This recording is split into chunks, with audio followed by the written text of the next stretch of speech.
마태복음 마태복음 성경 말씀을 합니다. 자, 다윗의 기도하겠습니다. 하나님 감사합니다. 오늘도 주님 안에 있게 하여 주신 주님 감사드립니다. 또 성령님을 통하여서 성도의 생각과 마음과 양심을 성령께서 하나님의 진리의 말씀 안에, 주 예수 그리스도의 사랑 안에 성도의 생각과 마음과 양심을 있게 하여 주시고, 또 성도의 발걸음을 인도하여 주셔서 이 하루를 살게 하여 주신 주님의 은혜를 감사를 드립니다. 또 성도의 기도를 성령께서 입에 넣어 주시고, 그 기도를 통하여서 하나님의 거룩한 말씀, 저 마귀를 멸하는 주 예수 그리스도의 일을, 주 예수 그리스도의 심판을 오늘도 주의 성도가 행하도록 역사하여 주신 우리 주님께 감사와 영광을 올려드리며, 또 성도가 주님을 사랑하듯이 주님께서 헐벗으셨을 때에, 주님께서 옥에 갇히셨을 때에, 주님께서 홀로 계실 때에 주님을 찾아뵙고 주님을 모시듯이, 그러한 사랑으로 성도가 성도를 위하여서 사랑하고 성도를 위해서 기도하고, 주님께서 성도를 사랑하듯이, 주님께서 제자들과 주님의 가족들을 사랑하듯이, 오늘도 주의 성도를 사랑하게 하여 주신 주님의 은혜를 감사를 드립니다. 이 모든 우리 성도의 이 하루가 바로 하나님의 말씀을 이루는, 하나님의 모든 이 말씀을 다 이루는 그러한 삶을 온전하게 주의 성도가 살도록 우리 주님께서 역사하여 주신 이 값지고 귀중한 이 하루를 주의 성도가 살게 하여 주신 은혜를 감사를 드립니다.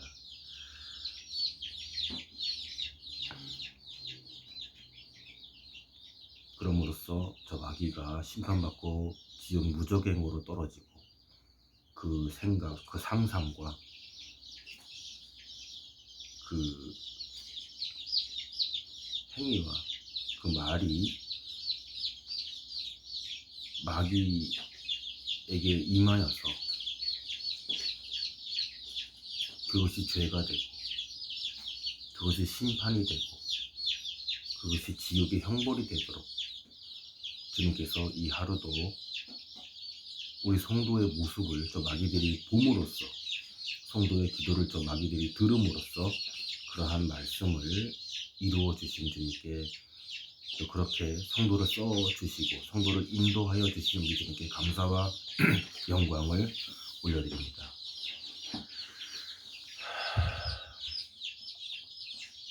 또 성도가 생각과 마음으로, 양심으로 죄짓지 않도록 인도하시고, 우리 육체로 인하여서 우리가 연약하게 되지 아니하도록, 우리 눈으로 보여지는 이 모든 것들, 우리 귀로 들려지는 모든 것들로 인하여서 우리 주의 성도가 약하여지지 아니하고 오히려 힘을 얻고 능력을 얻고, 오히려 주님의 권세를 행하고, 오히려 주님의 심판을 행하도록 하는 역사를 주님께서 주의 성령을 통하여서 이루어 주심을 감사를 드립니다. 하나님 아버지, 오늘부터, 지금부터는 바로 주님께서 임하신 그때의 성경을 봅니다. 우리 주님 함께하여 주시옵소서. 그 주님의 모습을 주님의 말씀을, 그 주님의 오심을 하나님의 말씀을 통하여서 이 시대 때 주의 성도들에게 알려주시고, 그 주님의 역사를 성경을 통하여서 주의 성도가 볼 때에 우리 아버지 하나님의 역사를 주의 성도가 깨닫고 알고, 아버지 하나님이 어떠한 분이신가, 주 예수 그리스도가 어떠한 분이신가를 주의 성도가 하나님의 말씀으로 깨달아 알 수 있는 지혜와 명철을 아버지 하나님 내려워 주시옵소서. 성령께서 이 말씀과 함께 하여 주시고, 성령께서 이 말씀이 전파되도록, 선포되도록, 증거되도록, 마귀에게 심판이 되고 죄가 되고 형벌이 되고 지옥 무저갱의 심판이 되도록 하나님 역사하여 주시옵소서. 주의 성령께서 역사하여 주시옵소서. 이 말씀이 저 마귀 사탄 마귀에게 죄의 찔림이 되고 지옥의 형벌이 되고, 자기네들의 상상, 자기네들의 생각, 그 행동, 이 자기네들의 죄가 형벌이, 지옥 무저갱의 심판이 임하도록 주님 역사하여 주시고, 주의 성도에게는 이 주님의 역사를 봄으로써 영광의 우리 하나님 아버지의 거룩하심을 보게 하여 주시옵시고, 우리 주 예수 그리스도의 모습을 보게 하여 주시옵소서. 바로 사랑을 보게 하여 주시옵소서. 주의 성령께서 하나님의 깊은 곳까지 통달하여 주시는 주의 성령께서 주의 성도들에게 역사하여 주시고, 저 마귀에게 역사하여 주시옵소서. 이 하루도 우리 주님께서 역사하여 주시고, 성령께서 역사하여 주셨듯이 내일 하루도 주의 성도와 성령께서 함께하여 주시옵소서. 이 시간도 주의 자녀들이 거하는 그 처소에 주 성령의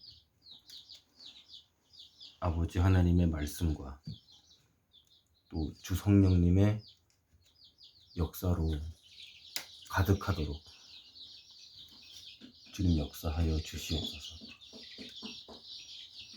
마귀 권세, 마귀의 우리 주님의 거룩하신 은혜가 넘치는 주의 성도의 처소가 되도록 주님 역사하여 주시옵소서.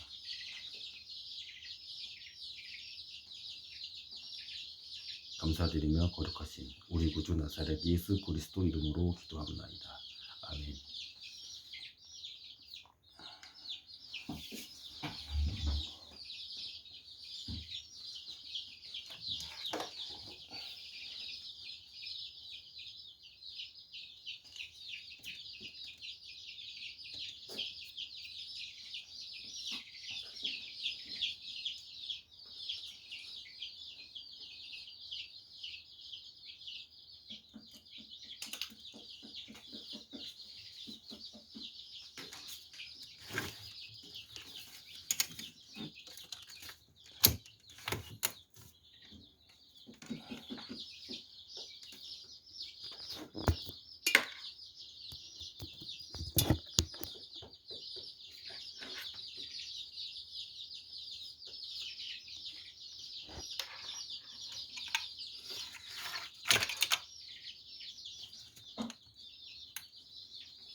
참으로 영광스럽습니다. 이렇게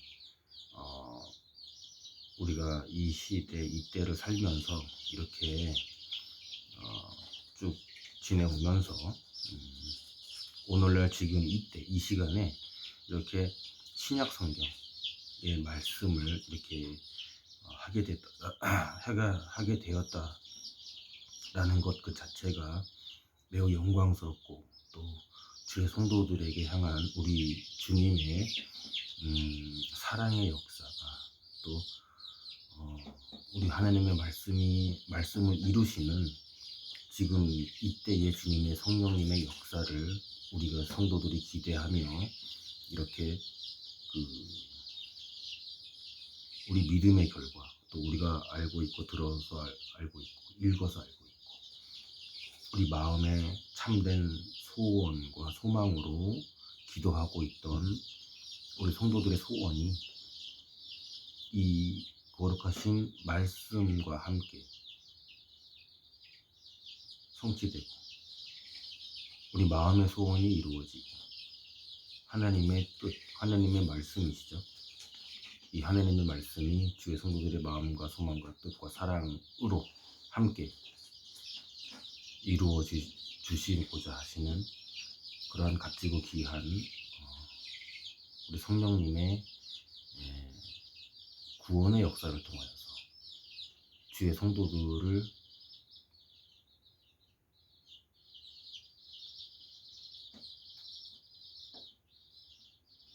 하나님의 뜻에 맞게 역사해 주시는 그 모든 성경의 역사 속에 나타났던 그러한 주의 성도의 수많은 그 역사가 오늘날 지금 이 시대에도 모세가 가졌던 그 마음을 통하여서, 그 생각을 통하여서, 그 지식을 통하여서 그 마음과 하나 된 우리 하나님의 말씀이 모세를 통하여서 전파되었습니다. 그대로 전파되었습니다. 그 마음 그대로, 그 소원 그대로. 그것은 그가 어린 시절부터, 젊은 시절부터, 목동 시절부터 주님께서 나타나셔서 주님의 명을 받은 그 어느 시대에 나 동일하게 모세의 마음속에 그대로 있었던 것입니다. 오늘날 주의 성도들의 마음과 생각과 뜻, 또 값지고 귀중한 그 사랑, 우리 주님께서 알고 계시고 보고 계시고, 우리 주님의 역사는, 성령님의 역사는 우리 성도들의 마음, 믿음을 행하시는 그 의, 그리고 하나님을 사랑하시는 성령님께서 하나님을 알게 하신 그 참된 지식, 그 참된 마음, 그 주님께서 기뻐하시는 우리 성도들의 양심을 보시고 아시고, 그대로 그 소원 그대로, 그 기도하시는 그 기도 그대로 이 시대에 맞게 역사하신다. 그것이 바로 성도이다. 베드로의 마음, 그 역사로 그대로 발자취가 남았습니다.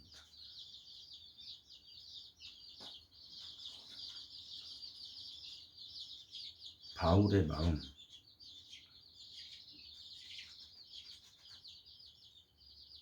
그 생애의 발자취로 그대로 우리 주님께서 그 모습 그대로 쓰셨고, 그 모습 그대로 그것이 성경에 기록이 되었습니다.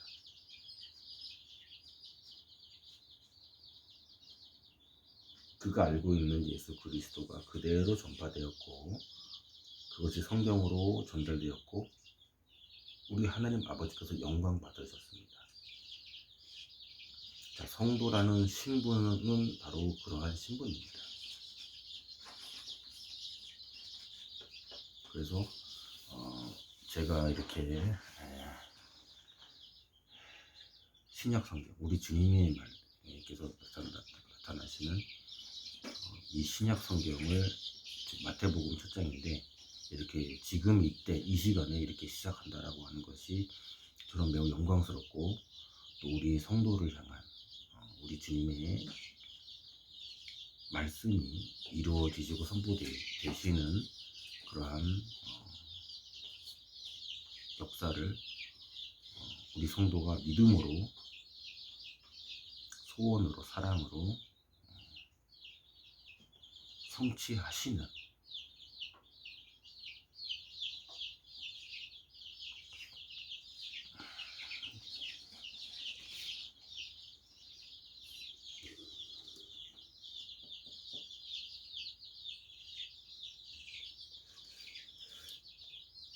우리 주님께서 기뻐하시는 우리 주의 자녀들의 믿음의 승리,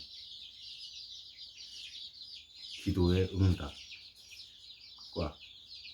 우리 하나님께서 하나님의 지혜 속에 나타 펼치시는 이 시대의 하나님의 말씀을 이루시는 이 하나님의 역사가 동일하게 일치하여서 나타나는 그러한 역사를 우리 성도들이 눈으로 확인하고 보시기를 원합니다. 또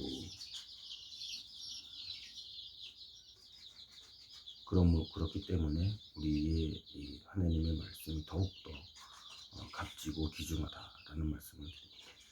진리이신 말씀이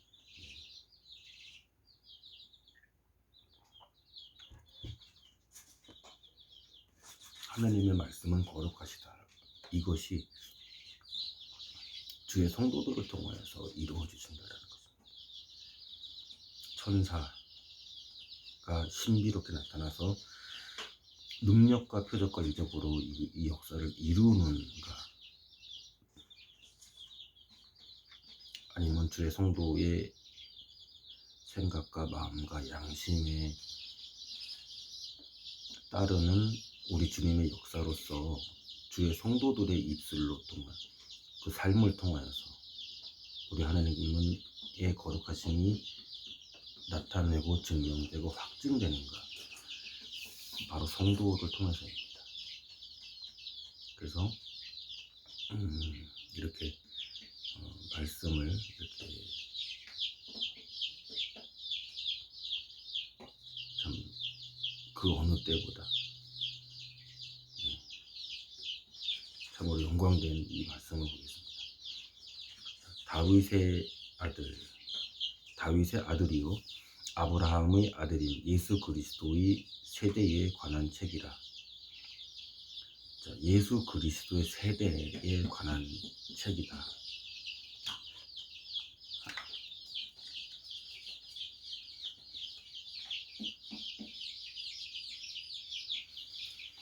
즉 다윗, 아브라함, 바로 이제 아브라함에게는 그 모세의 율법이 주어져 있지 않았었습니다. 그러나 구원의 이름이고 또 거룩한 백성입니다. 이제 이스라엘은 모세를 통해서 주신 그 율법을 통해서 멸망을 당했다. 그 율법을 지키지 않았기 때문에 멸망당했다라고 믿고 있던 것들이 이 바리새인들입니다. 근데 아브라함은 모세의 율법이 주어지기 전의 사람입니다. 이삭, 아브라함의 외아들이죠. 이삭. 그 다음에 이삭의 둘째 아들인 야곱. 애국에서 감옥에서 나오자마자 둘째 치리자가 됐던 요셉. 이들은 모세 이전의 사람들이에요. 그리고 더군다나 이 아브라함이 하나님으로부터 믿음에 의롭다라고 칭함을 받은 것도 아브라함과 이삭이 할례를 받기 전에 그 하나님의 자녀이다. 또 하나님의 의로운 의다. 믿음의 의인이다라고 칭함을 받은 것도 할례를 받기 전입니다. 근데 이스라엘은 모세의 그 율법이 아니면 구원받을 수 없고, 모세의 율법을 행하지 않는다면은 하느님 앞에 죄가 된다라고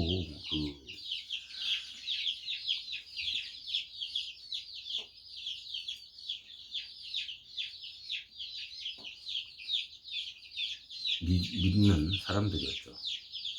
예. 즉 참과 진리, 하나님 아버지에 대한 사랑, 그것에 대해서 이 바리새인들, 주님 시대 때의 이 사람들은 그 모세의 율법이 하나님하고 똑같다, 이렇게 믿었던 겁니다. 다시 말씀을 드리면, 모세가 행했던 그 율법들을 행한다 라고 했을 때는 구원을 받는다, 죄사함을 받는다, 하나님 아버지 앞에 축복받는다, 이스라엘 나라가 회복된다.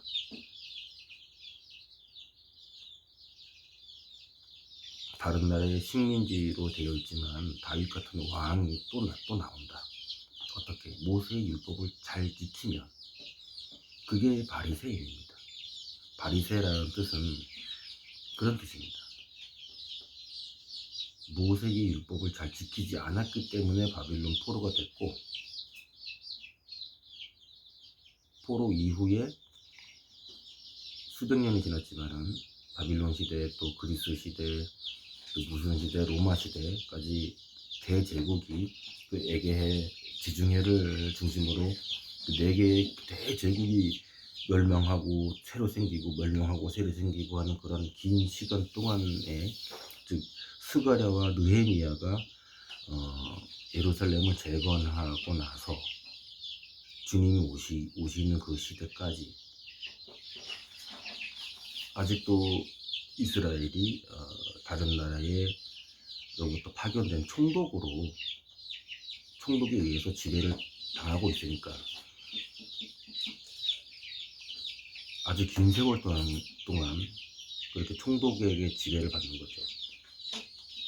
즉 스스로 독립국가라면은 왕을 세워서 그 왕에 의해서 하나님의 율법의 말씀이 지켜지고, 그 왕을 통해서 다른 민족들에게 이스라엘의 국권을 회복을 하고 하는 그러한 큰 왕국이 될 텐데, 모세의 율법을 지키지 않았기 때문에 이스라엘 민족이 형벌을 받고 있다. 그래서 하나님을 더욱더 잘 섬기자 라고 하는 게 바리새인이에요. 바리새인. 근데 주님께서는 바로 그 시대 때 오신 겁니다. 시대적으로 본다면 이제 그런 시대고, 또 이스라엘이 갖고 있는 종교적인 관념과 개념상에서 봤을 때에는 또 이제 그런 시대죠. 율법을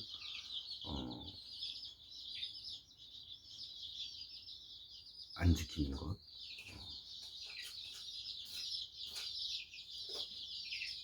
또 모든 족보가, 또 모든 그 제도가 지켜지지 못하는,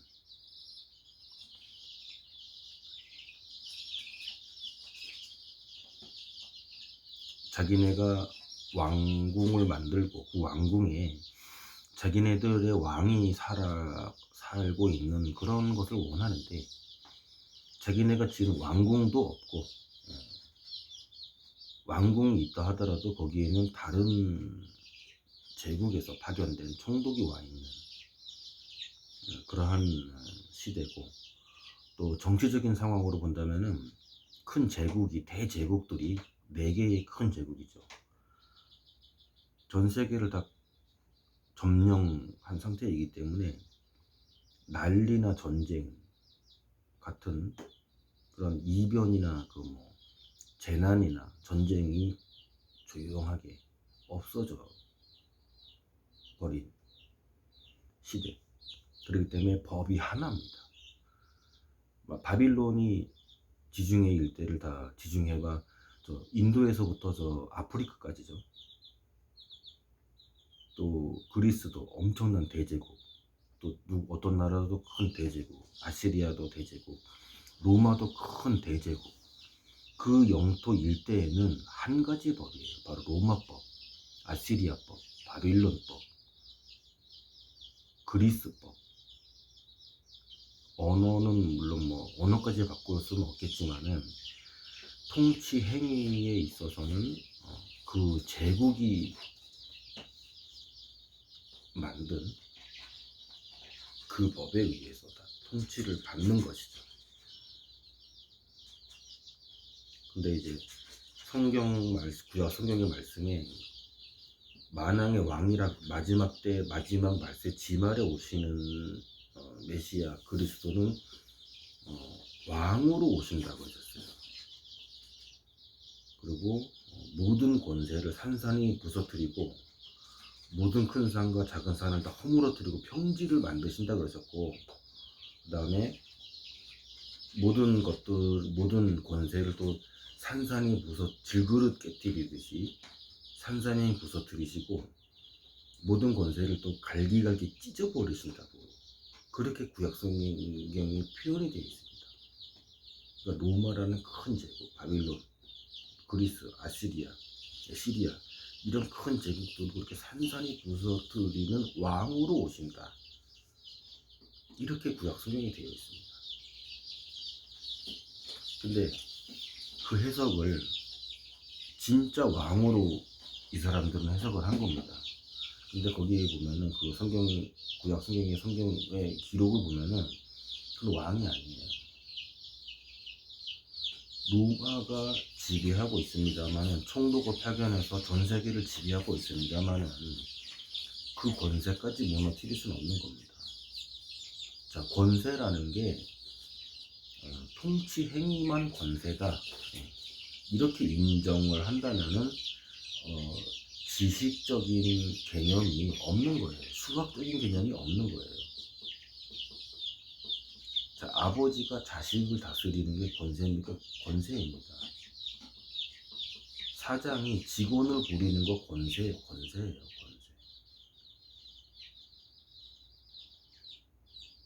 큰 로마 제국이 이스라엘 영토를 다스리는 거 권세 맞죠? 예, 권세 맞습니다. 그럼 이스라엘이 자기네 민족적인 언어와 전통과 종교 이것까지도 로마가 자기 권세로 없애거나 변경시킬 수 있거나 이렇게 될 수 있습니까? 그건 불가능한 거예요. 왜? 그것도 권세입니다. 종교적인 권세, 민족적인 권세, 전통적인 권세, 도덕적, 윤리적인 권세. 로마가 갖고 있는 도덕적인 계율이 있어요. 윤리적인 계율이 있어요. 로마가 갖고 있는. 이스라엘이 가지고 있는 도덕적이고 윤리적인 계율이 또 있어요. 이 두 개의 로마의 윤리, 이스라엘의 윤리, 둘 다 권세입니다. 그렇기 때문에 이 권세를 무너뜨릴 수가 없습니다. 왜? 쉽게 말해서 너네가 쓰던 말 이제부터 쓰지 마. 이제부터 로마가 쓴 헬라어, 그 헬라어를 쓰도록 하여라. 이렇게 명령을 하였다고 치자고요. 그 명령이 성취가 되겠습니까? 성취가 되지 못하겠습니까? 절대 성취가 될 수 없습니다. 왜? 이스라엘이 가지고 있는 그 종교, 역사, 철학, 전통 이것도 권세이기 때문에 그래요. 즉 정치학적인 개념에 있어서도 또 경제학, 또 철학 이런 개념적인 학문의 범주로 해석을 해본다고 하더라도 모든 권세를 산산이 부서뜨린다는 것은 통치자가 할 수 있는 행위가 아닙니다.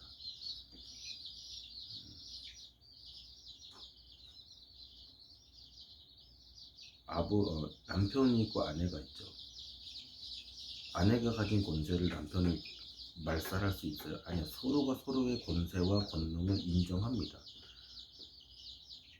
근데 구약 성경에 나와 있는 마지막 맞을 때에 오시는 그리스도에 대한 말씀은 분명히 모든 권세를 산산히 부서뜨린다 그랬습니다. 그 앞에 복종시킨다 그랬어요. 그건 사랑밖에 없는 거예요. 그 어떤 무기, 어떤 굉장히 현명하고 뛰어난 이론, 철학, 바빌론 같은 큰 127개 나라죠. 그것을 다스리고 있는 왕이라 해도 아내와 남편 사이에 있는 그 권세를 무너뜨릴 수가 없습니다. 그래서 그 해석이 자기들 착각, 자기들 상상에 파묻혀버린 거죠. 즉 하나님 말씀 그대로예요. 들어도, 눈으로 봐도, 직접 만나 뵈도 알 수 없다라고 했습니다. 그래서 사실 주님께서 나타나셨던 이 시대에 이 이스라엘이 기다리고 있는 메시아 그리스도는 바로 통치자, 전 세계를 그 발 앞에 복종시킨다라고 구약 성경에 그렇게 되어져 있습니다.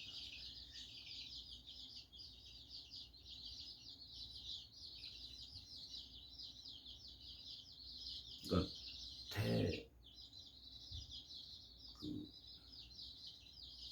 제왕, 큰 제왕 정도, 신 같은 능력을 가지고 있는 그런 큰 제왕으로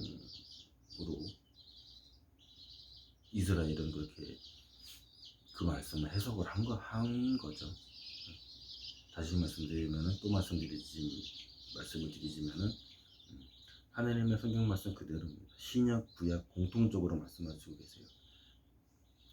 하나님의 말씀은 악한 것들, 구원받지 못하는 것들, 지옥 갈 것들에게는 눈으로 봐도 귀로 들어도 깨닫지 못하고 이해하지 못하게 하신다. 자, 바로 이 시대 때에 주님이 오셨습니다. 시기적으로 우리 주님을 계속 오셨을 때에 우리 주님을 못 알아볼 수 있는 기본적인 조건들이 베이스로 깔려져 있죠. 즉 구원받기로 작정돼 있는 자들, 성령님을 통하여서 우리 주님을 깨달을 수 있도록 역사를 해주시는 그들 외에는 우리 예수님을 하나님의 아들로서 성경이 말씀하신 바로 그 왕으로서 자신의 왕국을 세우시는 그러한 우리 주님으로서 예수 그리스도를 맞이할 수가 없게끔 누구에게? 이스라엘의 고관 대작들, 이스라엘의 통치자들, 그들에게는 결코 우리 주님의 모습을 알아볼 수 없게끔 하는 시대적이고 역사적인 그리고 윤리적인 모든 환경이 베이스로 깔려져 있습니다. 그러나 우리 주님께서 사랑하시는 자들에게는 우리 주님을 사랑하고 또 주님께서도 그들을 사랑하시고 하는 그 사랑의 관계, 그 사랑의 말씀, 그 사랑의 역사, 그들에게는 우리 주님의 말씀이 사랑의 음성으로 들리죠. 축복의 말씀으로 들리고 사랑의 말씀으로 들리고 우리 주님의 행하시는 그 모든 것들이 자기 뼛속까지 배고 자기 세포 속 안에까지 자기 몸에 있는 원소들, 그 육체를 이루고 있는 그 원소 하나하나 그 밀입자 안에까지 다 배이게끔 우리 주님의 그 모든 말씀, 모든 한 가지 한 가지가 주님을 뵐 때 하나님을 뵈는 것처럼 주님을 만왕의 왕으로서 나사로의 여동생,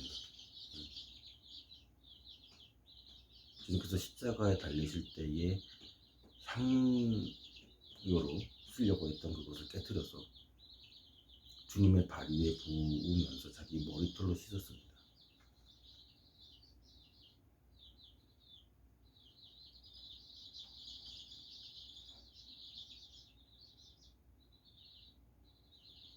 구원받기로 작정된, 즉 진정 주님을 사랑하게 되어버린 마리아, 마르다. 사랑이 아니고는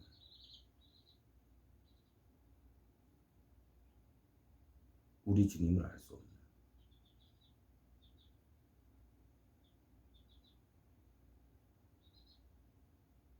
즉 하나님의 속성, 주 예수 그리스도의 속성, 성령님의 속성, 바로 거룩하신 사랑이다.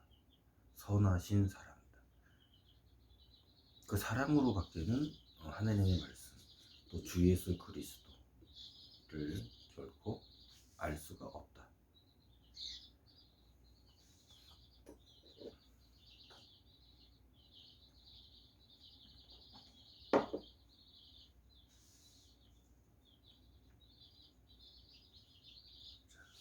바로 예수 그리스도의 세대에 관한 책이라 이렇게 마태복음 1장 1절이 시작이 됩니다. 자, 아브라함은 이삭을 낳고 이삭은 야곱을 낳고 야곱은 유다와 그의 형제들을 낳고 유다는 다말에게서 파레스와 사라를 낳고 파레스는 헤스론을 낳고 헤스론은 아람을 낳고 아람은 아미나답을 낳고, 이제 아브라함 때부터 시작되는 족보가 이렇게 나옵니다. 그리고 또 아브라함부터 이 노아, 즉 아브라함은 노아의 직계 장자 후손입니다.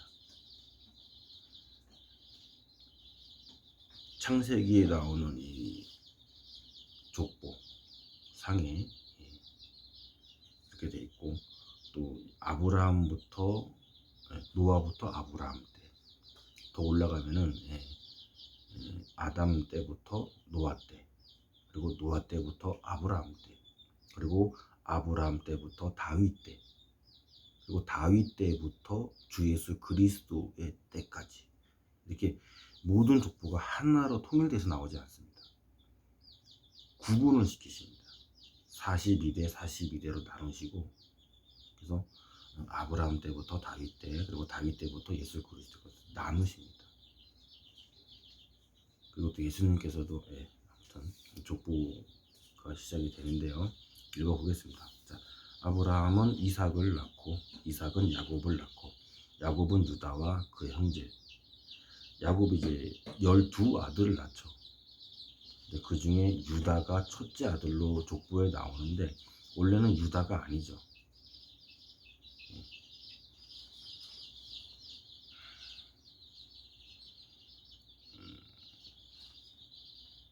첫째 아들이 있었는데 실격당해서 장자의 직분에서. 그다음에 유다는 다말에게서, 다말은 며느리죠. 며느리 다말이 파레스와 사레를 낳고 파레스는 헤스론, 헤스론은 아람, 아람은 아미나답, 아미나답은 낫손, 낫손은 살몬, 살몬은 라합에게서 보아스, 보아스는 룻에게서 오벳. 이 공교롭게도 라합과 롯이 같이 연결이 되는데 둘 다 이방 여자들입니다.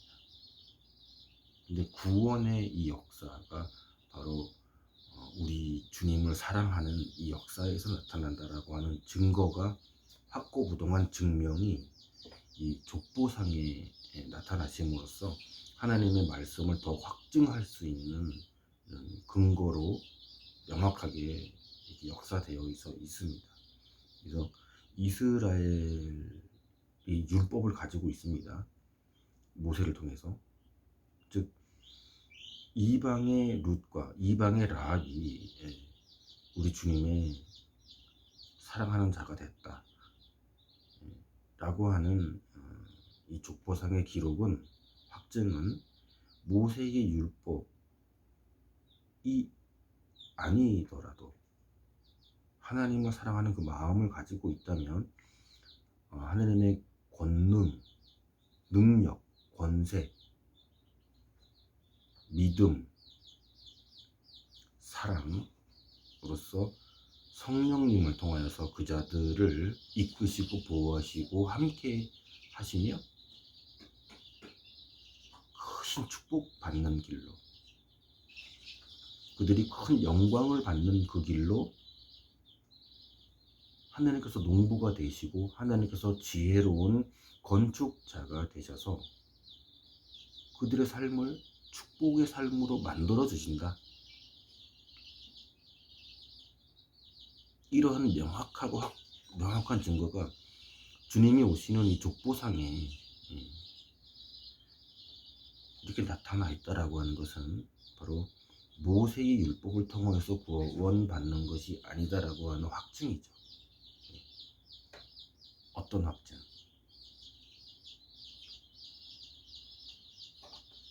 논쟁하지 말아라.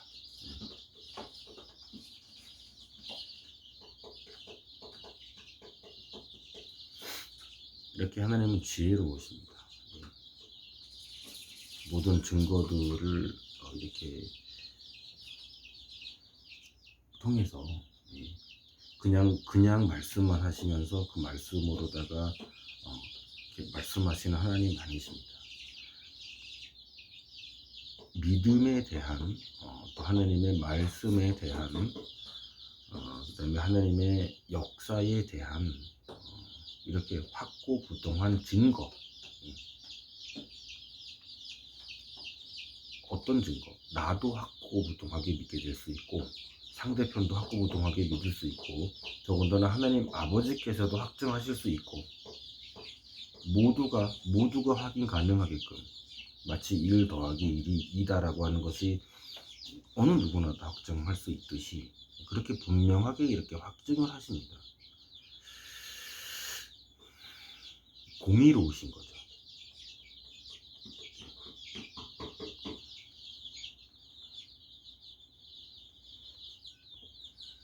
어떤 법이 어떤 지역에 국한돼서만 지켜지는 것이 일반적인 거고요.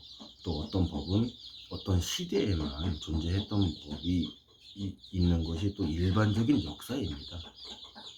조선시대에 있었던 법이 지금까지 있는 거 하나도 없어요.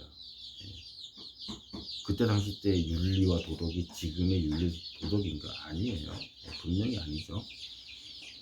그래서 법은 특정 지역에서만 법이고 또 법은 특정 시대 때만 법입니다. 그러나 하나님의 공식적인 하나님의 의로우심은 시대와 지역과 민족과 언어하고 아무 상관이 없습니다.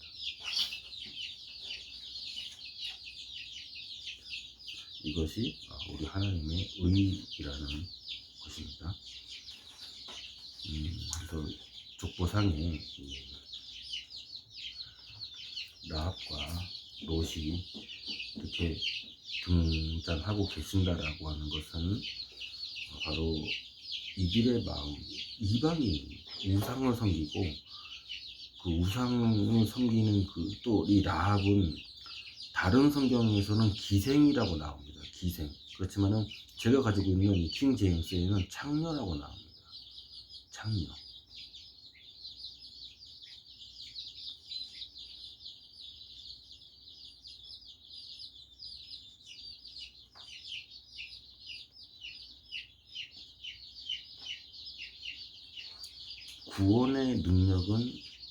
구원은 하나님의 능력이고 하나님의 권능이시다라고 하는 확증입니다. 인간이 가지고 있는 정력, 신분 이거하고는 전혀 상관이 없는 거죠. 그래서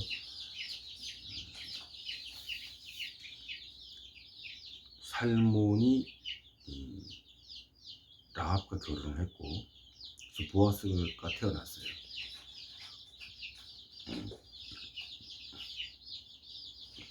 그리고 보아스는 마찬가지예요. 자기 어머니가 이방 여자입니다. 창녀 출신입니다. 그리고 롯이라고 하는 이 아말렉인가 암몬인가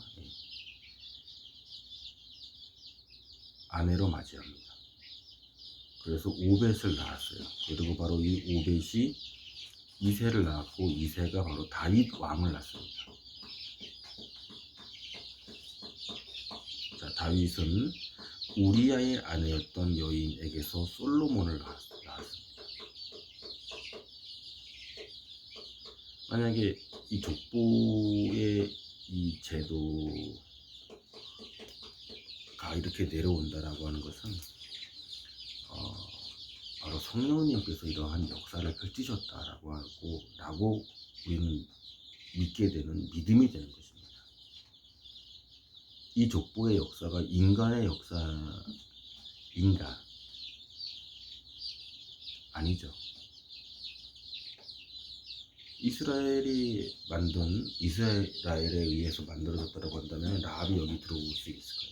룻이 어떻게 여기 들어오겠습니까? 그리고 다윗이 어떻게 왕이 될 수 있겠습니까? 성령님의 역사가 누구에게 펼치신 하나님 말씀을 사랑하고 하나님을 사랑하는 자들, 그들에게 펼치신 우리 성령님의 역사가 바로 이 성경의 역사이다. 이 족보의 역사는 우리 성령님께서 펼치신 성령의 역사, 성령님의 역사이시다. 자, 계속 보겠습니다.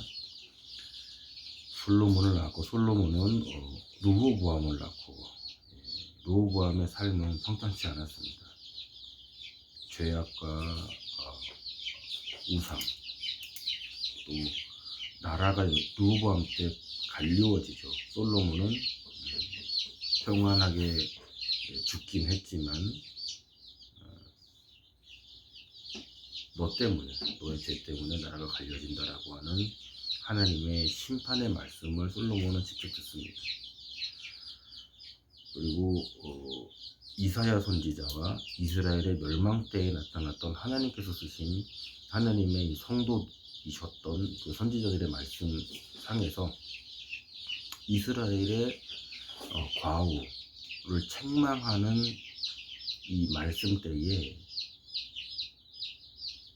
죄의 결과는 무엇이냐 라고 하는 본보기로다가 활용되는 사람이 바로 이 솔로몬입니다. 크신 축복을 받았고 크신 하나님의 일을 펼쳤지만은 우상을 섬겼다.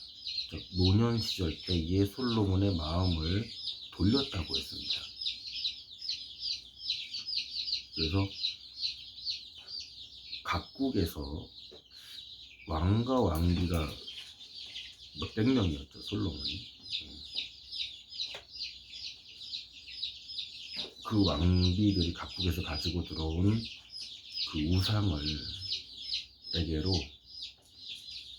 솔로몬을 그 왕비들이 인도했다, 이렇게 나옵니다. 바로 축복의 이름이 되어야 되는 솔로몬은 죄값의 사각이다 라고 하는 멸망시대 때의 그 선지자들이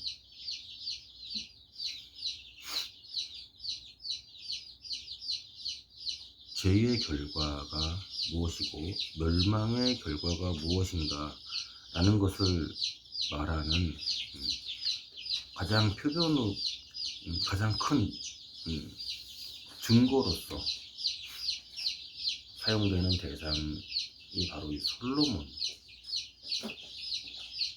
것입니다.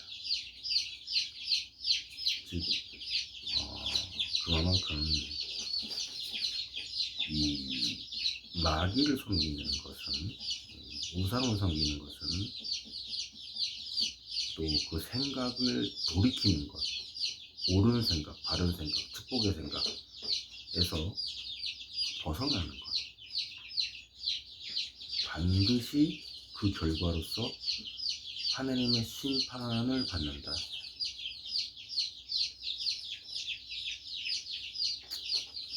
라고 하는 이제 이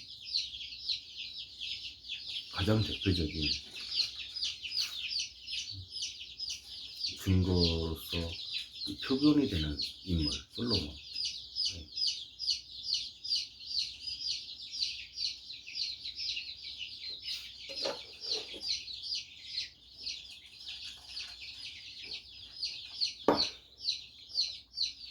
솔로몬이 가졌던 부가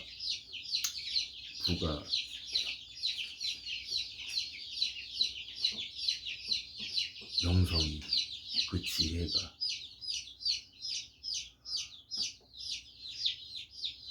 윤리 도덕의 눈으로 보느냐? 아닙니다.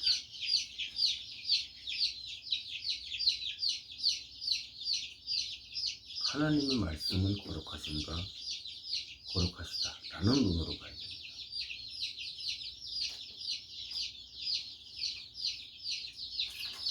솔로몬도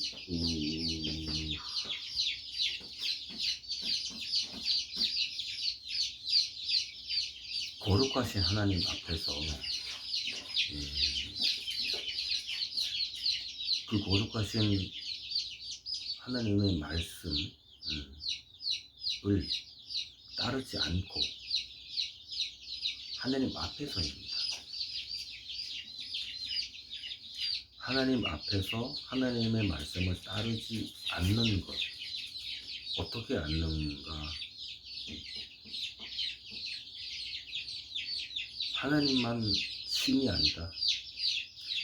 자기 왕비들이 가지고 왔던 그 우상도 신이다.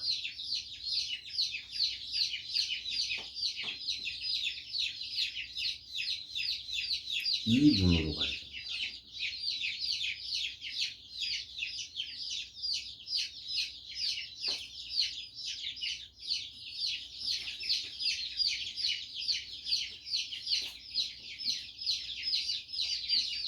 사람의 눈으로 보면은 솔로몬이 큰 부자다 이렇게 보여질 수 있어요.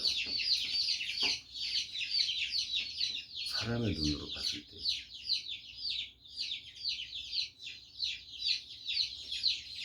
사람의 눈으로 봤을 때 솔로몬은 큰 영상과 명예를 가졌다 이렇게 볼 수 있습니다.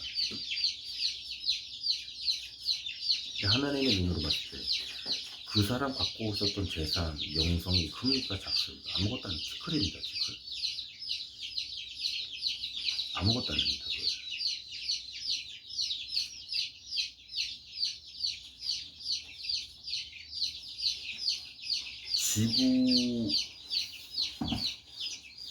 지구를 돈으로 한 사람은 어떤 액수가 나오겠죠. 나올 수 있습니다.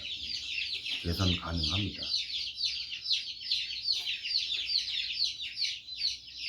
하나님이 그 값어치보다 하나님의 권세 앞에 그 지구라는 그 것의 값어치가 큽니까 작습니까? 그것 아닙니다. 그것 다른 게 아니라 솔로몬이 갖고 있었던 그 재산과 부귀영화와 명성과 지혜의 크기가 하나님의 기준으로 봤을 때 큽니까 작습니까? 그건 아닙니다. 티끌입니다. 먼지입니다. 그렇다면은 인간의 눈으로 판단했을 때 솔로몬이 너무 큰 부자였기 때문에, 솔로몬이 너무 똑똑했기 때문에 타락했다 이렇게 볼 수 있어요? 아닙니다. 하나님의 면전에서 성경 말씀, 다른 성경 말씀 쭉 보면 나옵니다. 하나님의 면전에서 하나님을 부정한 게 솔로몬입니다. 그게 죄입니다. 다시 한번 말씀을 드립니다만은 하나님의 면전 앞에서 이 말씀은 분명히 하나님께서 하지 말라고 분명히 말했던 말씀들이 있습니다. 그것은 솔로몬만 알고 있는 말씀이 아닙니다. 다 알고 있습니다. 솔로몬은 그거라고 했습니다. 그거. 뭐 솔로몬 혼자만 알고 있는 아무도 모르는 그런 말씀을 몰래 어긴 게 아니에요. 대놓고 공개적으로 어긴 겁니다.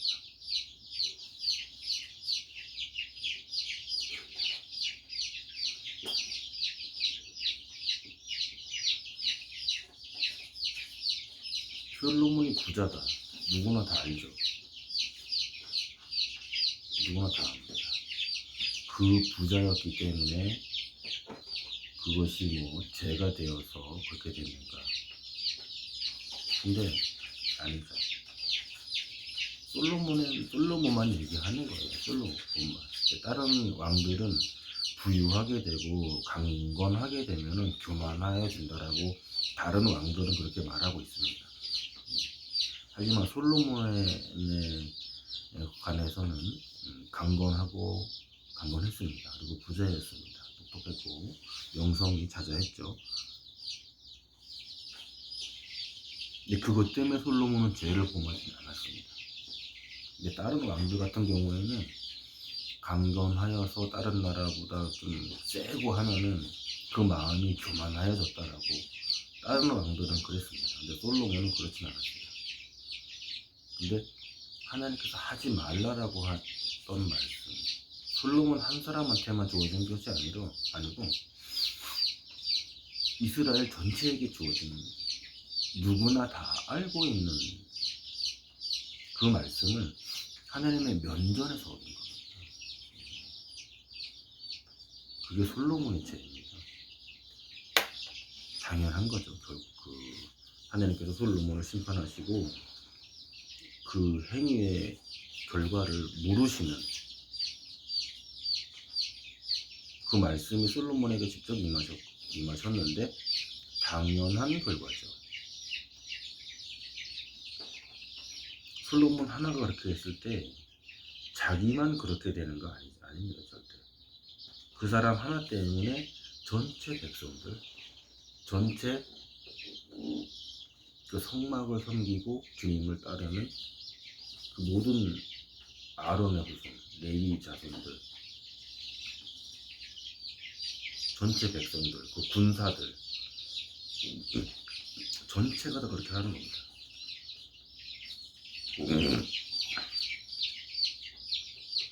자기 혼자 실수해서 자기 혼자 이렇게 착각에 빠지고 교만에 빠져가지고, 다윗 보면 그런 적 있어요. 하나님께서 다윗이 그 인구 조사를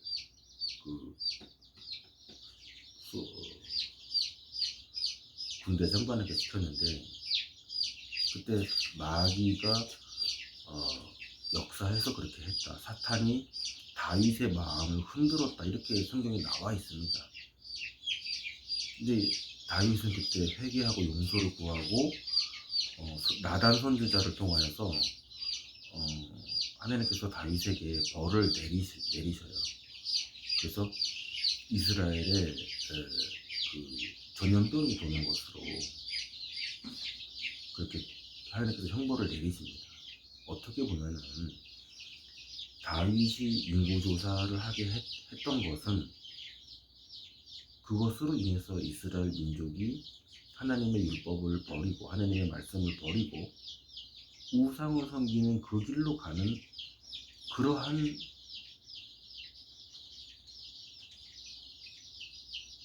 결과를 낳지는 않았어요.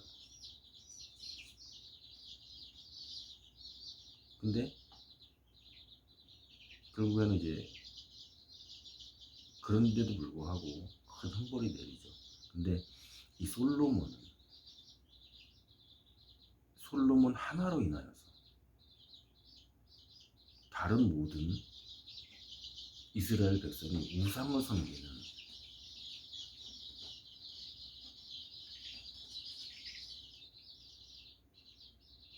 그러한 결과를 낳는 것이 솔로몬이 행한 악행입니다. 하나님께서 직접 솔로몬에게 그 죄가를 물으십니다.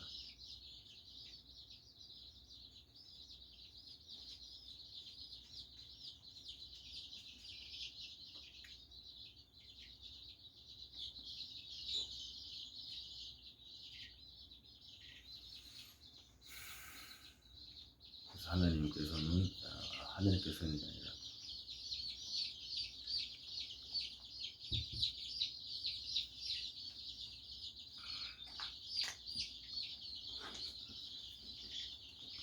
자, 이런 이제 솔로몬이고요. 솔로몬은 르호보암은 아비야, 아비야는 아사, 아사는 여호사밧. 저는 이제 이 다윗의 이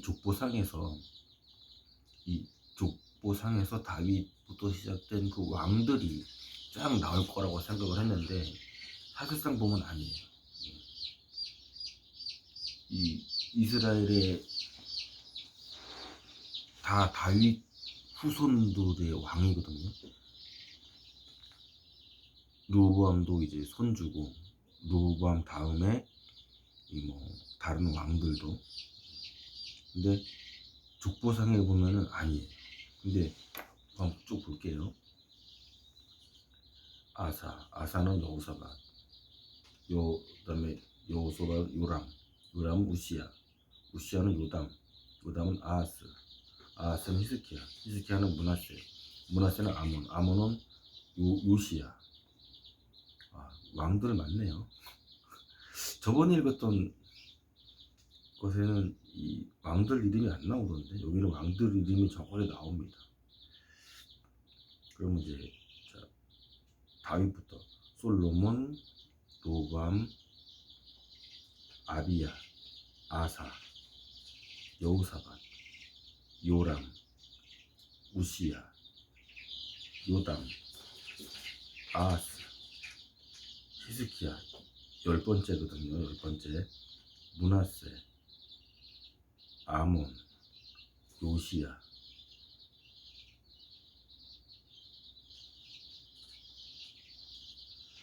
(13대째까지) 가네요. 다윗 다음에 13대째까지 가고 그 다음에 바빌론으로 잡혀갑니다. 바빌론으로 잡혀갈 무렵에 요시야는 여코냐와 형제들 나옵니다. 바빌론으로 잡혀간 후에 여코냐는 살라디엘은 수룹바벨은 아비웃은 엘리야킴은 아소르는 사독은 아킴은 엘리웃은 엘르아살은 마딴은 야곱. 자, 야곱은 마리아의 남편 요셉을 낳았으니 마리아에게서 그리스도라 하는 예수가 나시니라라고 이 마태복음이 이제 1장을 이렇게 이제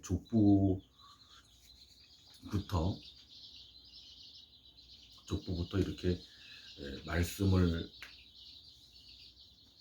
하시고 이렇게 예수 그리스도를 이렇게 말씀을 하고 계십니다. 저는 이것이 의미가 있다고 보는데 예수 그리스도는 약속을 통하여서 또 오신 분이시다 라고 하는 의미가 있다고 생각합니다. 자, 그러므로 전체 세대는 아브라함부터 다윗까지 14대요. 다윗부터 바빌론으로 잡혀갈 때까지 14대요. 바빌론으로 잡혀간 때부터 그리스도까지가 14대라. 즉 아브라함부터 예수님까지가 42대가 되시는 거죠. 42대까지. 이 숫자는 성경상에서의 숫자는 굉장히 어떤 규칙성이 있습니다. 이 성전의 성막을 모세가 지을 때 성막의 이 측정, 그 다음에 노아의 방주를 지을 때에도 이 방주의 설계도가 주어질 때에 거기에도 일정의 그 규칙성이 있습니다. 이것은 그 다음에 이제 지금 성막, 모세가 지었던 성막의 내부와 외부, 그 다음에 그 말뚝과 기둥들의 높이라든가 또 이 기둥의 간격들, 기타 여러 가지 그 쓰여지는 재료들의 양, 촛대가 이렇게 있고 양쪽으로 이렇게 가지가 세 가지가 서로 붙어가지고 나오죠. 그래서 7개의 촛불이 켜져지는 그것이 이제 성전 안에 밝히는 촛대인데, 그것을 금 한 달란트로 두들겨서 만들어라 이렇게 말씀하십니다. 그래서 어떤 한 개의 한 개의 금 1달란트는 무게겠죠. 무게면서 가치일 텐데, 왜냐면은 금은 아무튼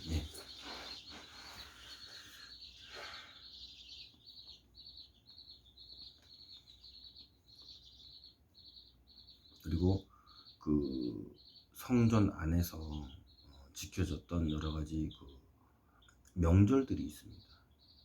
그 명절, 뭐 유월절, 뭐 초막절, 장막절, 그런 명절들이 있는데, 그 명절들도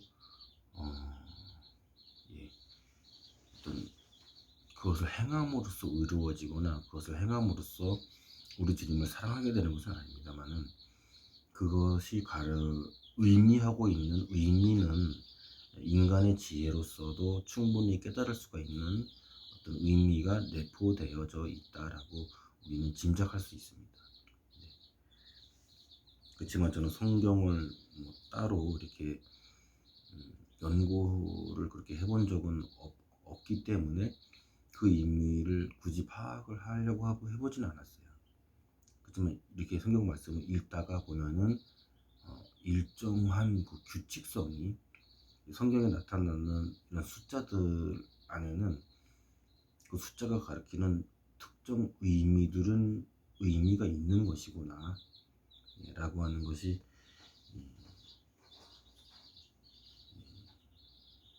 보여진다라고 하는 것입니다. 이제 예수 그리스도의 탄생은 이러하니라. 그의 모친 마리아가 요셉과 정혼하였으나 동침하기 이전에 성령으로 잉태된 것이 그녀에게 나타났더라. 결혼을 하지 않았는데 처녀가 배가 불러오는 겁니다. 그녀의 남편 요셉은 의로운 사람이라 그녀를 공개적으로 본으로 삼기를 원치 않고, 즉 처녀가 정혼을 한 거죠. 앞으로 이제 결혼식을 올리기로 공식적으로 양쪽 가문이 다 합의를 해서 곧 있으면은 서로 간에 결혼식을 올리는 사이다 라는 것을 공개적으로 이렇게 정혼한 상태에서 예비 신부가 임신을 했다. 그렇게 되면 공개적으로 본을 보이는 건데, 그 여자와 그 여자의 부모까지 돌에 맞아서 죽게 되는 그런 일이 벌어집니다. 공개적으로요. 그런데 그녀의 남편 요셉은 의로운 사람이라 그녀를 공개적으로 본으로 삼기를 원치 않고 은밀히 버리려고 작정하더라. 자기 예비 신부가 아직 결혼식을 올리기 전이고 또 자기하고 동침을 한 사실이 없는데 배가 불러오는 거예요. 그러나 그가 이 일들을 생각하고 있을 때에 보라, 주의 천사가 꿈에 그에게 나타나 말하기를, 너 다윗의 아들 요셉아, 너 다윗의 아들 요셉아, 내 아내 마리아를 내게 데려오는 것을 두려워 말라. 그녀에게 잉태된 아기는 성령으로 된 것이라. 꿈에 그랬습니다. 꿈에 천사가 꿈에 이렇게 얘기를 한 거고, 그녀가 한 아들을 낳으리니 너는 그의 이름을 예수라 하라. 그러니까 자기의 자식은 아닌데 성령으로 잉태가 되었으니 출산을 하면은 그의 이름을 네가 지어라. 즉, 네 아들로다가 삼아라 이런 거죠. 이건 역시도 우리 주님의 탄생을 비밀로 하여라. 족보상, 혈통상 요셉 네가 이름을 지어라.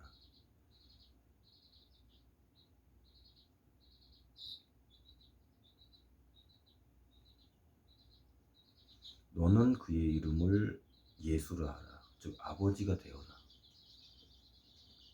이는 그가 자기 백성을 그들의 죄들에서 구원할 것이기 때문이니라. 자, 이 말을 들은 요셉이 과연 이 말을 어떻게 이해하고 받아들이고,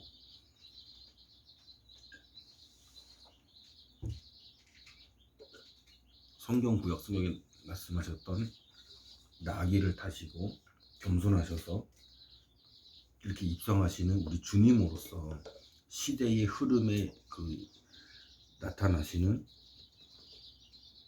그 구원자,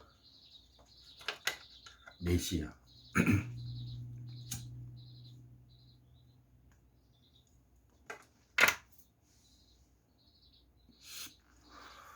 그리고 그 메시아께서 하시는 그러한 역사들, 모든 권세를 산산에 부서뜨리시고 큰 산과 작은 산을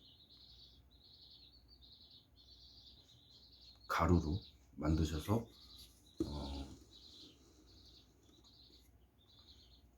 뭐라 할까요? 평지로 만드신다.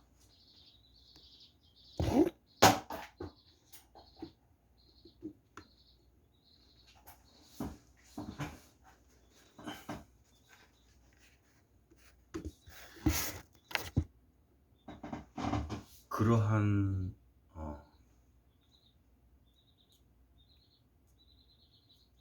그리고 본인의 왕국을 만드신다. 그렇게 예언되어져 있는,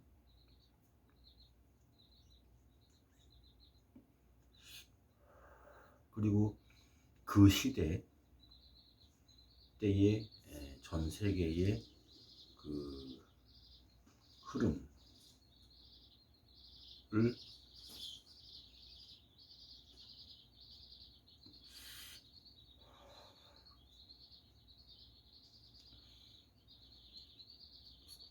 구약에 말씀하신 그 말씀을 요셉이 하나님의 아들로서 이해하시고 받아들이셨는가.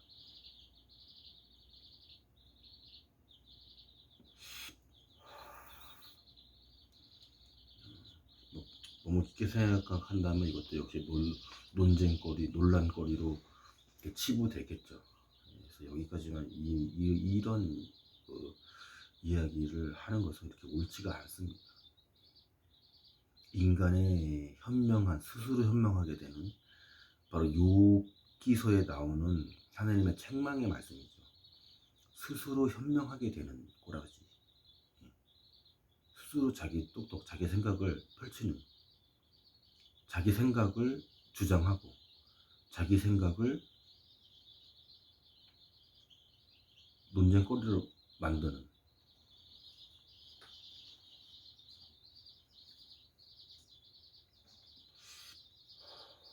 바로 이것이 교만입니다. 교만.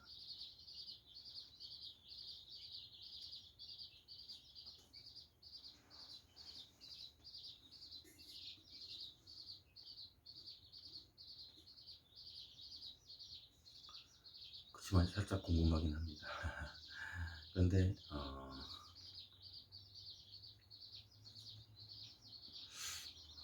사람들은 이 시대에 되기 전에 사람들은 수천 년의 세월이죠. 수천 년의 세월.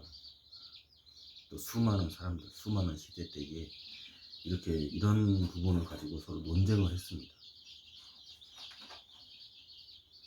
하나님의 이 성경 말씀은 구원의 말씀이고 심판의 말씀이지 어떤 인간의 현명함을 도와주는 그런 역할을 하는 게 아닙니다. 사람들은 성경을 읽으면 똑똑해진다. 성경을 보면은 미래를 알 수 있다. 그래서 뭐 성경 예언 어쩌고 하는 설교도 있고 그렇습니다. 스스로 현명해지는 것, 바로 욥기서에 나오는 그 세 친구들을 향하여서 주님께서 하신 책명입니다. 하나님의 성경 말씀은 그 말씀을 읽고 그 말씀의 믿음을 행하는 것이지, 그 말씀이 이렇다 저렇다를 자기 생각으로, 자기 지식으로 자기를 자랑하는 수단이 아닙니다. 그러나 이 시대 때에, 이 시대 전이죠. 이 시대 전까지의 설교자들은 그러한 논쟁거리를 만들었습니다. 현명하지도 않고 또 어떤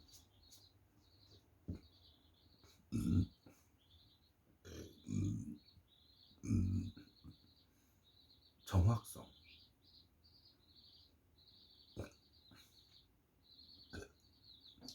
하나님께서 주신 지혜도 없으면서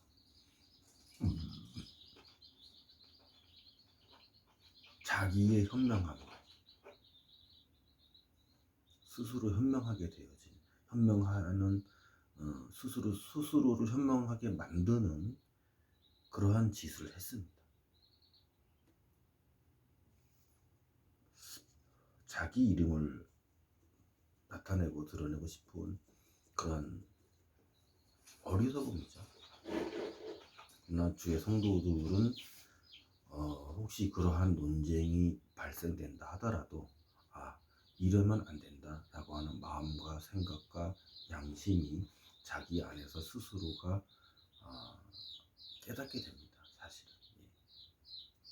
왜?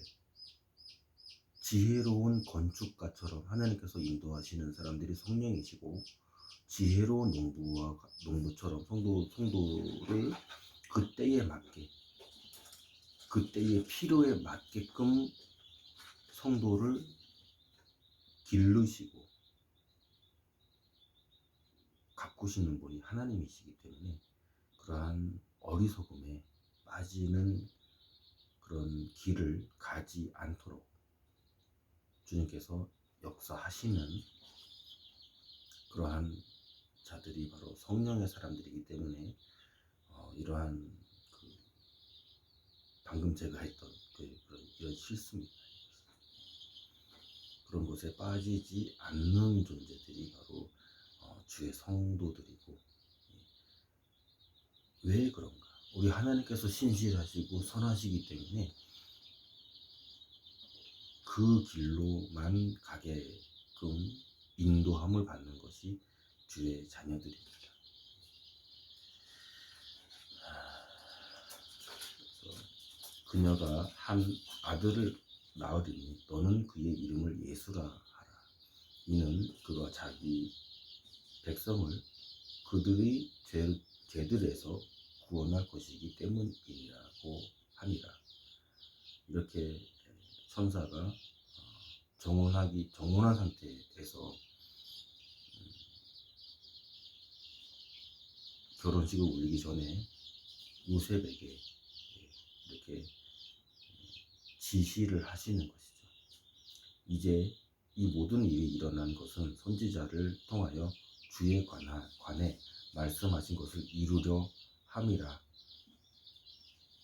말씀하시기를 보라, 한 처녀가 잉태하여 한 아들을 낳으리니 그의 이름을 임마누엘이라 하리라.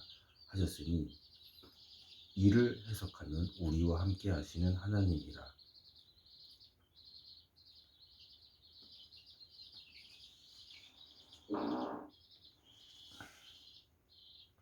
자, 이제 이 모든 일이 나타난 것은 선지자들을 통하여 주에 관하여 말씀하신 것을 이루려 함이라는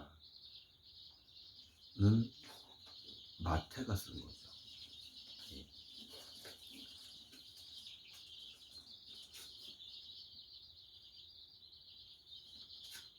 요셉에게 천사가 나타나서 지시를 했다. 이것을 마태가 들었고, 그 이야기를 들은 마태가 성경을 쓸 때에는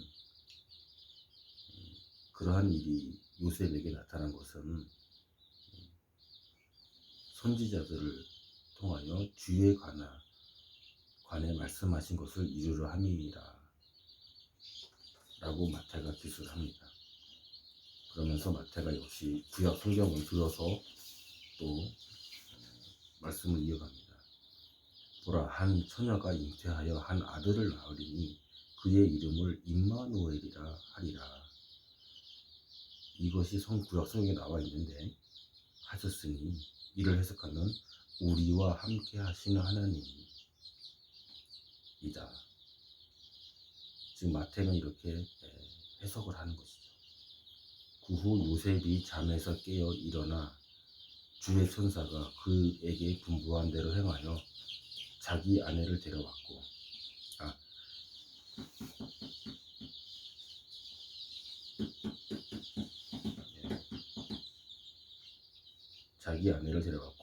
그녀가 첫 아들을 낳기까지 그녀를 알지 아니하였다가 낳으니 그의 이름을 예수라 하더라. 이 역사 또한 이 선지자들이 통하여 하신 말씀을 이루려고 하시는 역사입니다.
이제 헤롯 왕 때에 예수께서 유대의 베들레헴에서 태어나셨으니 보라, 동방으로부터 현자들이 예루살렘에 와서 말하기를 유대인의 왕으로 태어나신 분이 어디 계신가? 우리가 동방에서 그분의 별을 보고 그분께 경배 드리러 왔노라고 하더라. 헤롯이 이 일들을 듣고 온 예루살렘과 더불어 불안해하여, 헤롯은 왕이라고 되어 있습니다만은 이 왕은 로마로부터 파견된 그런 헤롯,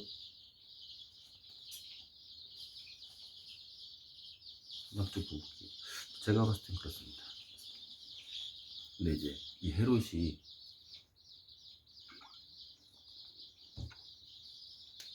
어떤 왕이냐,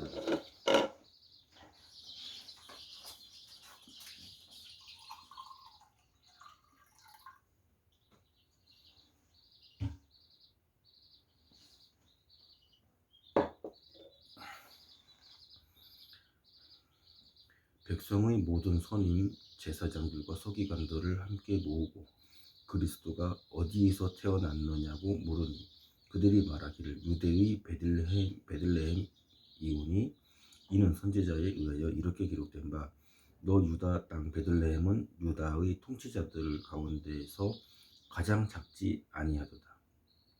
이는 너에게서 한 다스리는 자가 나와 내 가장 작지 아니하도다. 가장 크다 이거지요. 내 백성 이스라엘을 통치할 것임이라고 하였음이니이다. 그러니까 이 부분도 지금 헤롯이라든가 이 대제사장이나 선임 제사장들 같은 경우에는 정치적으로 해석을 하는 거예요. 온 이스라엘을 다스린다고 그랬습니다. 정치적인 해석을 하고 있는 거죠. 그때 헤롯이 그 현자들을 은밀히 불러서 그 별이 나타난 때를 자세히 묻고 그들을 베들레헴에 보내면서 말하기를 너희가 가서 그 어린 아이에 관하여 자세히 알아보고 찾거든 내게 다시 알려주어 나도 가서 그에게 경배하게 하라고 하더라. 그들이 왕의 말을 듣고 길을 떠났는데 보라 동방에서 보았던 그 별이 그들을 앞서 가다가 어린 아이 있는 곳 위에 와서 멈춘지라. 그들이 그 별을 보고 심히 큰 기쁨으로 즐거워하더라. 그들이 그 집에 들어가서 그 어린 아이가 모친 마리아와 함께 있는 것을 보고 엎드려 그에게 경배하고 보물함을 열어 황금과 유향, 몰약을 예물로 드리니라. 그들은 꿈에 헤롯에게 돌아가지 말라는 하나님의 경고를 받고 다른 길로 고국에 돌아가니라. 그들이 떠난 후 보라 주의 천사가 꿈에 요셉에게 나타나 말하기를 헤롯이 그 어린 아이를 찾아서 죽이려고 하니 일어나 어린 아이와 그의 모친을 데리고 이집트로 피하여 내가 내게 말할 때까지 거기 있으라고 하더라. 그가 일어나 밤에 어린 아이와 그의 모친을 데리고 이집트로 떠나가서 헤롯이 죽을 때까지 그곳에 있었으니 이는 선지자를 통하여 주에 관하여 말씀하신 바 내가 이집트에서 내 아들을 불렀노라 하신 그 말씀이 이루어지게 하심이라. 자, 얼마 전에 읽었죠. 구약성경 후반부에 있는 그 선지서에 분명히 이렇게 기록이 되어져 있습니다.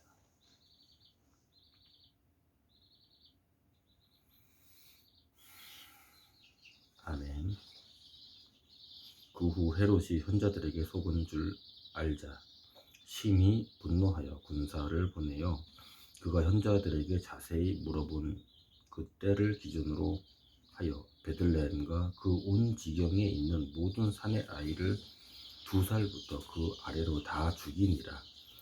그때 선지자 예레미야를 통하여 말씀하신 것이 이루어졌으니 말씀하시기를 라마에서 슬퍼하고 울며 크게 애통하는 소리가 들렸으니 라헬이 자기 자식들을 위하여 우는 것이요 그가 자식들이 없음으로 위로받기를 원치 아니하였도다 한 것이라.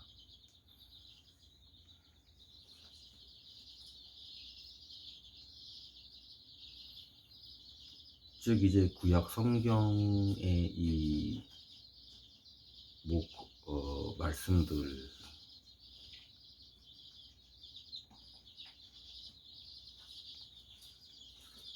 우리 주님께서 탄생하시고 그리고 탄생하시기 전 그리고 탄생하실 때 그리고 탄생하셔서 십자가에 못 박히실 때까지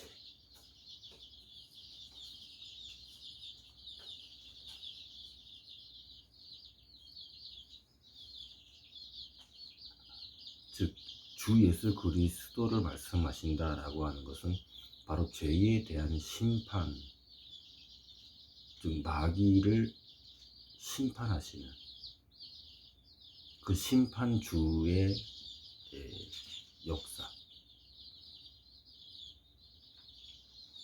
그것을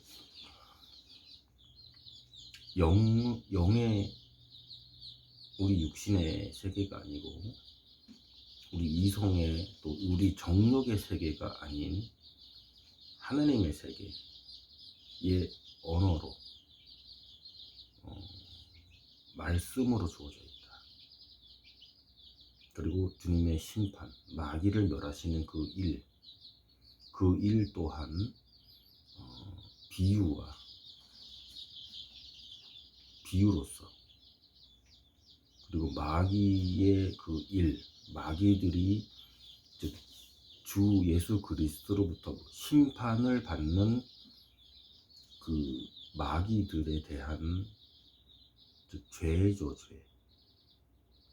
그 죄값을 받는, 즉 심판을 받는 대상에 대한 이 구약 성경의 설명 또한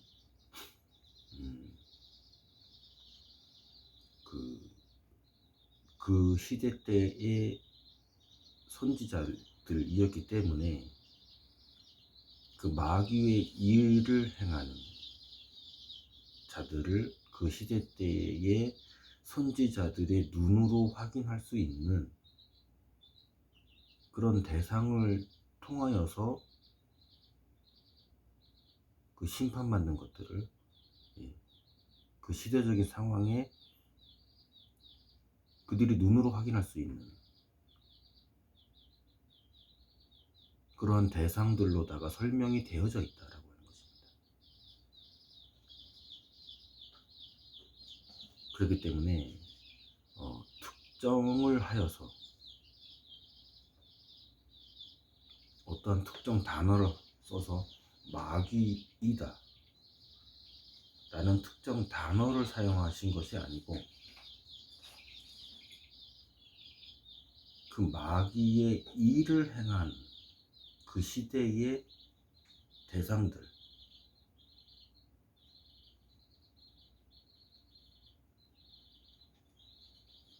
그 대상들을 가리키신 것이지 특정을 하여서 마귀이다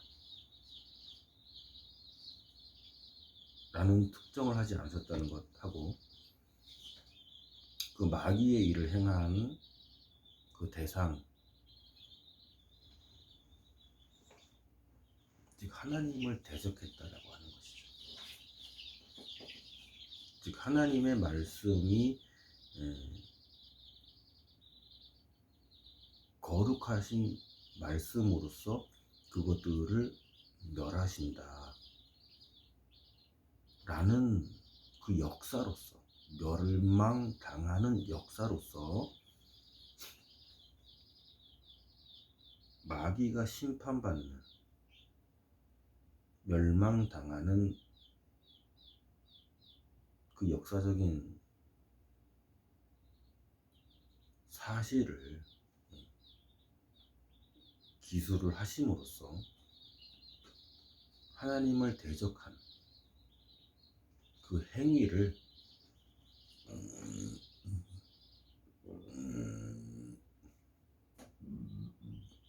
한 것들,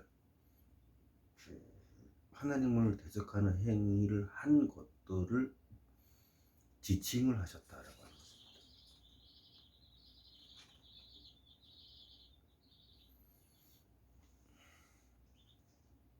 그리고 신약 시대 바울과 베드로, 야곱, 요한 선생, 또 다른 주님의 자녀들을 있으신 신약 성경 안에는 마귀라고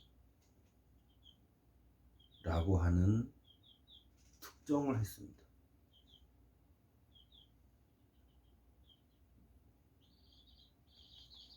우선은 이제 그 마귀의 특징들을 기술을 하죠. 마귀가 행하는 행위. 즉 예수 그리스도의 거룩하신 그 이름이 증거되고 전파되고 그 거룩하신 예수 그리스도의 이름이 알려지는 것을 방해하는 또는 그 예수 그리스도를 믿지 않는 것들로서 그 심판받는 마귀를 신약에서는 말씀하십니다. 즉 예수 그리스도를 믿지 않는 것들, 복음을 전해도 그 복음을 받아들이지 않는 것들로다가, 그리고 주의 복음 전하는 것을 가로막는 역사를 펼치는 것들로 이 마귀를, 말씀을 신약에서는 하고 계시고 마귀라고 정확하게 특정을 하시죠. 그러나 구약 성경 말씀에서는 멸망의 때였기 때문에 이스라엘만 멸망하는 것 아니죠. 그 옆에 있던 암몬 족속, 또 에서의 후손인 블레셋이라든가 암몬이라든가 시리아라든가 아시리아라든가 바빌론, 이집트, 그런 나라들의 멸망을 우리 주님께서 하신다, 하나님께서 멸망시키신다 라는 실제 멸망들을 말씀을 하시는 것입니다.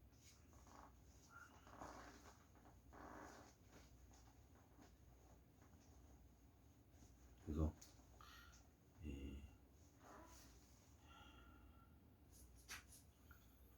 이 신약 시대 때 신약 성경을 통해서 말씀하시는 이 마귀, 이미 이제 그 주님께서 마지막 말세 때에 나타나셨을 때에는 이스라엘의 국가의 공식적인 멸망,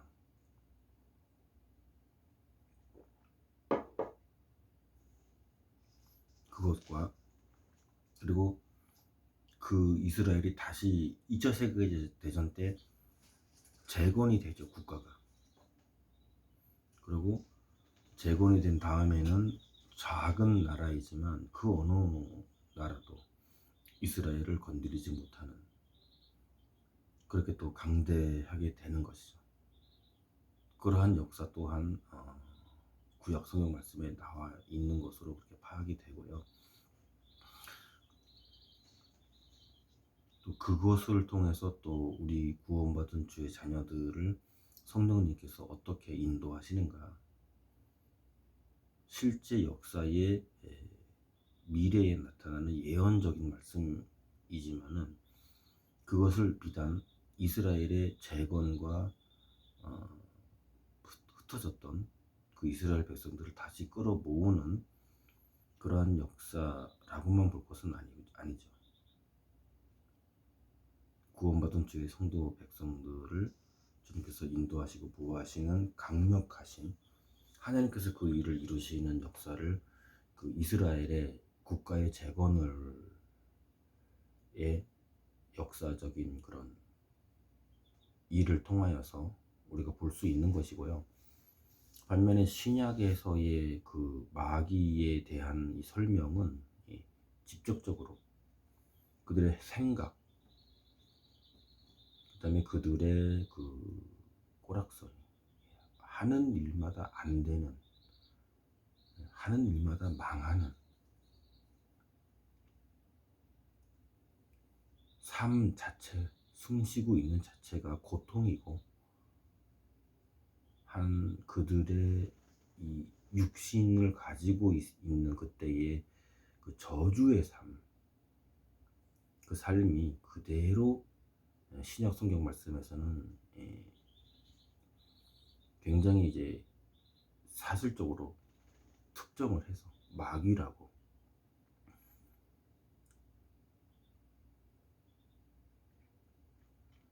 기록을 하시죠.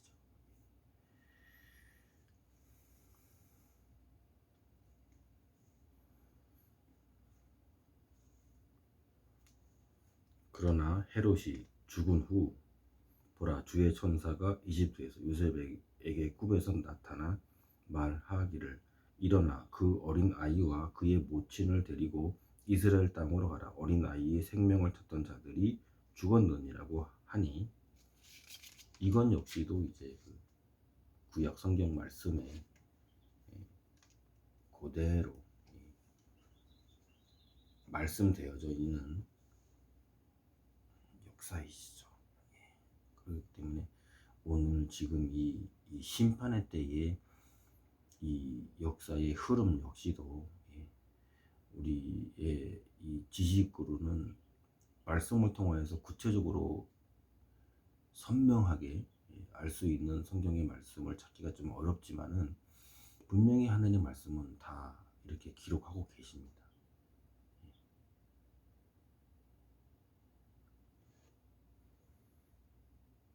그러나 그 일을 이루는 것은 주의 성도의 를 통하여서 우리 주님께서 하신다라고 하는 것입니다. 그가 일어나 어린 아이와 아이의 모친을 데리고 이스라엘 땅으로 들어오니라. 그러나 아켈라오가 그의 부친 헤롯을 대신하여 유대를 통치한다 함을 듣고, 아켈라오, 헤롯 다음에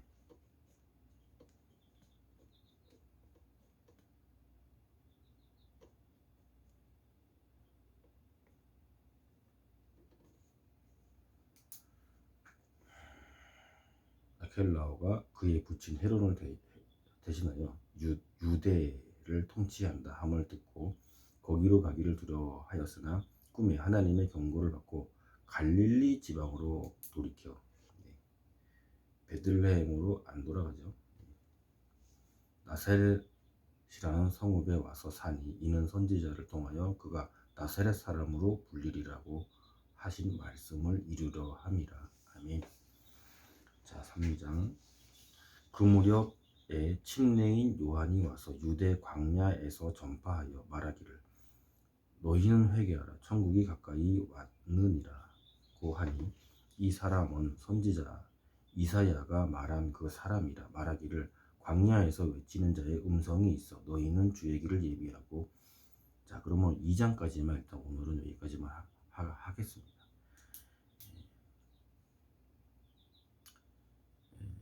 우리 이 밤도 우리 성도님들 기도와 하나님의 말씀으로 강건하시고, 또 우리 내일의 복된 삶을 우리 주님께서 주시는 우리 성도님들 되시길 바라겠습니다. 자, 기도하겠습니다. 감사합니다.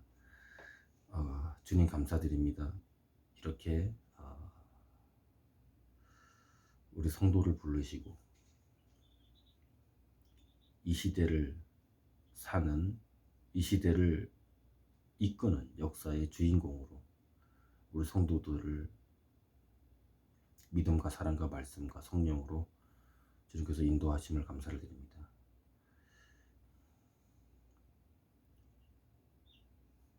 우리가 하나님께서 주신 말씀으로 주님 사랑하는 주의 자녀이다 라는 것을 확증하는 우리 성도 되게 하여 주시고,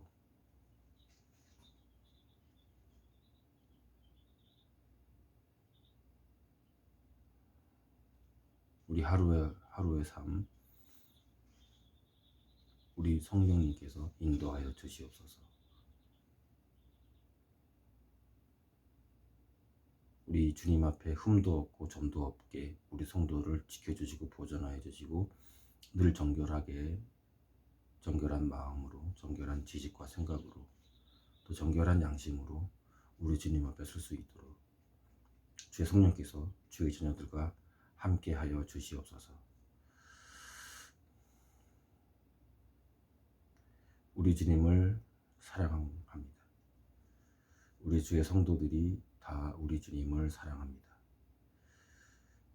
이렇게 주님을 사랑할 수 있도록 은혜 주신 주님께 감사를 드립니다.